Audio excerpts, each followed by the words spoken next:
Cənab Prezident, əmin eləyim ki, bu adam bizim kənddə bu deyərdilər müxalifət. İnanmıram, görməmişik, eşitməmişik. Ancaq Olsa da bir problem yox, heç ümumiyyətlə onlara biz Əsas ki, dövlətə müxalifətdə olmasınlar, dövlətçiliyə.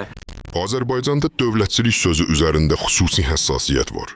Ümumiyyətlə əksər ölkələrdə dövlətçilik anarxiyaya qarşı qoyulur. Lakin burada unikal bir hal var. Hakimiyyət bütün müqəddəs terminləri öz mənafeyi üçün istismar edir. Təsəvvür edin ki, bir cəmiyyətdə tiran başçının həm mələk, həm şeytan sifəti var.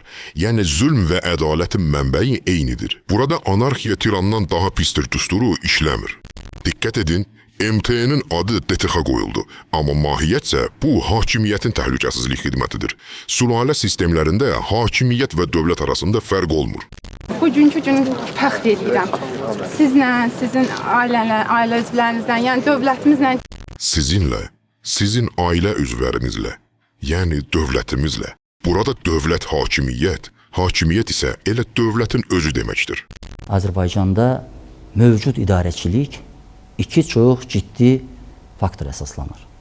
Ata dövlət, ana vətən. Ata dövlət məndən ötürü prezidentdir, ana vətən məndən ötürü Behriban Əliyevadır. Bu obraz olaraq Azərbaycan vətəndaşlarının təhtəşurunda oturmalıdır. Dövlət dediyiniz şey bir sülalənin istək və zövqləridir. Onu ülvi dəyərlər yox, hakim ailənin şəxsi istəkləri formalaşdırır.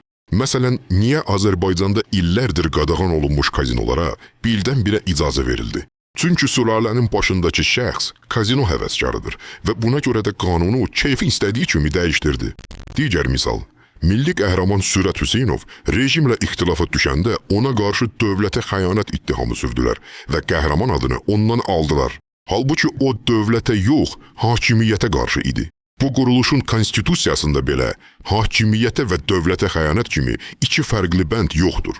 Bu düşmənçilikdir dövlətə qarşı və əslində xəyanətdir. Xəyanətdir. Başqa bir dəlil isə hakimiyyətin dövlətçilik tariximizi Əliyevin hakimiyyətə gəldiyi gündən hesablamasıdır. Rəsulzadə və Elsibəy bu hakimiyyət üçün Qarbaçov, Brejnev kimi yad ünsürlərdir. Çünki izah etdiyim kimi bu sülalə sistemidir.